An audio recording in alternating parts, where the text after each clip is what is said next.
During the Christmas season, there are fewer pieces of literature that have made an impact on the world like A Christmas Carol by Charles Dickens.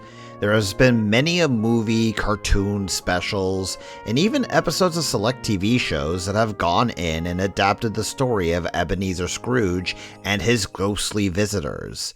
In fact, so many of these have been made that I personally grew up with that I've decided that I'm going to just make it a Christmas tradition around here to talk about at least one of these adaptations each December. And what better way to do that than to celebrate the 30th anniversary of one of my favorite versions of the Christmas Carol put to the silver screen, which is to say, the Muppet Christmas Carol.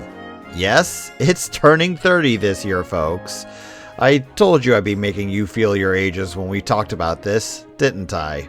Hello, ladies and gentlemen. I am your ever-friendly Pokeprof, and welcome back to Fascinating Fiction. Yeah, we're back here and hanging out with the Muppets during Christmas, and unlike last time, people have actually heard about this movie. The Muppet Christmas Carol comes from a rather interesting time during the existence of the Muppets themselves. The movie itself wasn't originally planned to be a theatrical release, instead designed as a film for television. This was also the first Muppet project worked on the Henson Company after Jim's death happened in 1990, with talent agent Bill Harbour suggesting the idea and even selling it to ABC shortly thereafter. It was after the script was finished that Disney, who had been originally within talks about purchasing the Muppets at the time and stalled out after Jim's death, bought the idea for the Muppet Christmas Carol and upgraded it to the feature film that we know today. I bring up this little bit of backstory to start us off instead of saving it towards the end of the episode, because I really wanted to point out just how much this film does feel like it was originally designed for television. While this is not a knock against any TV created movie, and trust me when I say there are some really good ones out there that I would love to talk about on the show someday, the major thing you gotta take away from it is that there's this obvious feeling of restraint here that you don't normally see in the Muppets.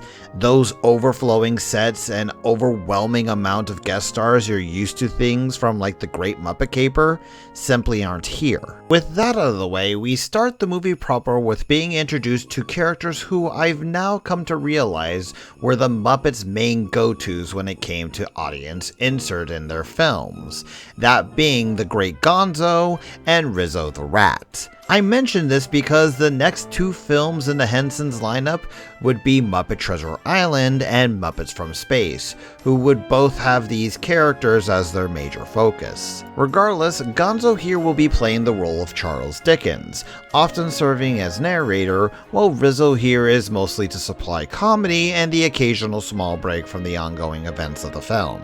Immediately though, one of my favorite things comes to the forefront the moment we really get into properly telling the story of A Christmas Carol. The Marleys were dead to begin with. Pardon me? Yeah, Rizzo has the right idea of being caught a little off guard here. Believe it or not, this line and a lot of Gonzo's narration throughout the film, they're straight out taken from the original novella itself. While there are some liberties taken here and there, basically because putting every single line from the original work would bog down the film horribly, they do their best to really be faithful to Dickens' story while presenting it in their own Muppety way. This leads us into the first song of the film, because of course a Muppet movie is going to be a musical, a song simply known as Scrooge, where we get apt descriptions of Ebenezer and how he treats the world about him. There goes Mr. Humbug, there goes Mr. Grim. Despite the song itself being fairly bouncy, all things considered, they actually play well into just how menacing Scrooge himself can be, with a lot of odd angles and darker colors to show him off while never actually revealing his face until the end of the song itself. And what a reveal it is, as we got Michael Caine as Scrooge here, and the man gives absolutely 100% to the role, giving off this cold, menacing nature of the character.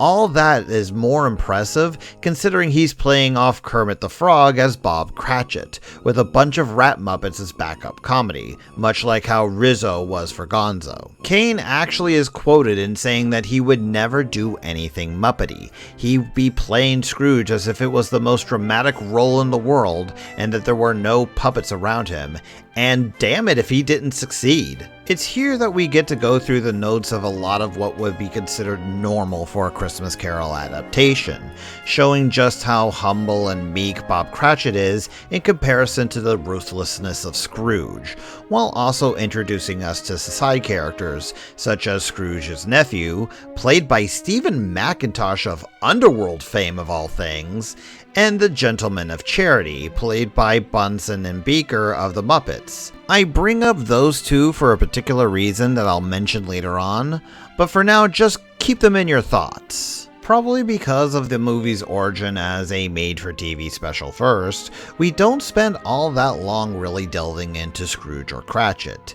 They give us just enough detail and information for us to know the basics before we get another song, One More Sleep Until Christmas, to show Bob's optimism and bright outlook on life. 'Tis the season to be jolly and joyous. And after that, we go right back into the dark and brooding nature of Scrooge. And this is something that I've actually got to give the movie props here. Even though we're doing silly things with the Muppets, such as Rizzo losing his jelly beans at one point, any moment they dedicate to Ebenezer himself is distinctly serious. Even ignoring the silliness of the locker on Scrooge's door becoming a Muppet, the music is dark, as is the acting and Gonzo's narration. It makes sense that they have Rizzo there as the occasional uplifting joke, seeing as how serious this would be otherwise for a Muppet film. Even then, there are times where the Muppets themselves are actually pretty serious. The next song, Marley and Marley, has fan favorites Stantler and Waldorf playing as the ghost of Jacob and Robert Marley, there to warn Scrooge about how if he doesn't change his actions, that he'll be doomed just like they were. Like the first song of the movie, it's got a bouncy silliness that you would expect from our felt friends, while also having an edge that isn't what you would normally associate with the Muppets, especially when the pair are dragged back down to the underworld. We're Marley and Marley! Change! This is when we get into the first of the three ghosts, and here's an interesting little tidbit you might not have known. In the original script for the film, they had actually planned for some of the main Muppet crew to be the ghosts of Christmas past, present, and future. They decided against it after realizing that it would better fit the ominous nature of the film to have original Muppets in these roles instead, leaving the ones that we got for the film. And here's something where I noticed a slight problem with the film. For me at least. That problem is that when we get to the parts of the movie that everyone knows from the other versions of the Christmas Carol, they kind of just go through the motions. Like, one of the major aspects of seeing Scrooge as a kid is to see how lonely and alone he is. It's supposed to display how he got started into his ways from the beginning. And yet, it's kinda just not really made to be all that impactful here with the weakest joke in the film, that being Sam the Eagle being Scrooge's teacher and doing his whole American thing, only to be corrected by Gonzo and then completely ignored afterwards. It's the kind of humor that we sadly see a lot in later Muppet works, where the jokes have little point and are there for a small chuckle before we move on with the plot. We end our time with the Ghost of Christmas Past with one more song, with it being a while since our last one, and depending on which version of the Muppet Christmas Carol you've seen, this might be your first time exposed to this one. The love is gone.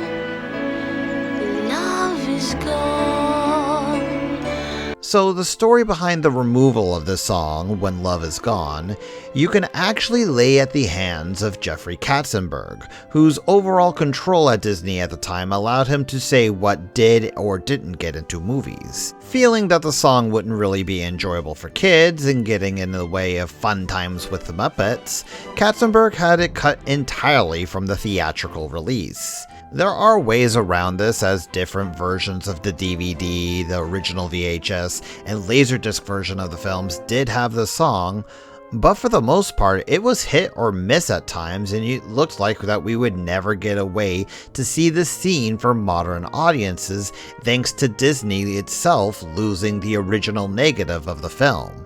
It was only recently that they were able to find it and would be including it with all future 4K releases of the film, with it being included in Disney Plus this year, believe it or not on the 11th of this month to be exact. So a bit of history here, folks, you almost didn't have it. Of course, after such a sad song, we do need a little cheering up.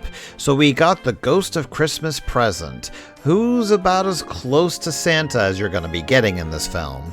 Not only being a jolly, happy guy, absent-minded a bit thanks to being focused on the present more than anything else, he gets his own song called It Feels Like Christmas. It's perhaps the biggest song of the entire movie, with the most bouncy music that fits the rest of the Muppets best, and the one that you hear the themes throughout both the introduction and endings of this film.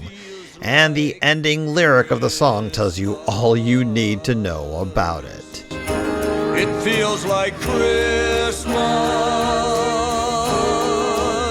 During the normal parts of the Ghost of Christmas Present, we get to see the one real time we have ever had Miss Piggy and Kermit married to each other and having kids. This is also where we get to see a lot of the characters' original personalities shine through, since Miss Piggy is Miss Piggy no matter what you do with her. But this is honestly the last bit of good humor for a good chunk of the film itself, as we're watching the passing of the Ghost of Christmas Present, and moving on to the Ghost of Christmas Yet to Come. This is where the film goes completely serious, to the point where even Gonzo and Rizzo peace out until the finale, allowing the dark nature of the possible future Scrooge sees being played straight. You add in the actually creepy nature of the Muppet that they do with the Ghost of Christmas Future, and you've got some chilling moments in this part of the film. After we've gotten to the point where Scrooge has woken up on Christmas itself, we get him treating everyone as sweet as new, and this is where I want to bring back the point of Bunsen and Beaker. This is, perhaps, the single best moment in the entire film for me, where after the new and improved Scrooge makes his donation to charity, Beaker gives him his scarf as a present in return. In many ways, this is a very Muppet touch to the film. A soft, earnest gift to another wanting nothing more to give a smile and a warm feeling inside. We finally get a song for Michael Caine to sing as we edge closer to the finale with Thankful Heart, which shows Scrooge doing all the things to show he's a changed man to every single character we've seen up to that point, even ones that were only there for the opening number in the beginning of the film. Yes, and every night will end, and every day will start with a grateful prayer and a thankful heart. It's as the film ends that we get to the final song, and one of the major reasons that you kinda need to see the original uncut version of this movie. This is where Scrooge, Tiny Tim, and the rest of the cast sing When Love Is Found, changing the lyrics of When Love Is Gone to reflect the change in Ebenezer, as well as the joy that everyone has found together at the end of the Christmas Carol. The entire cast singing together as we pull out for the credits.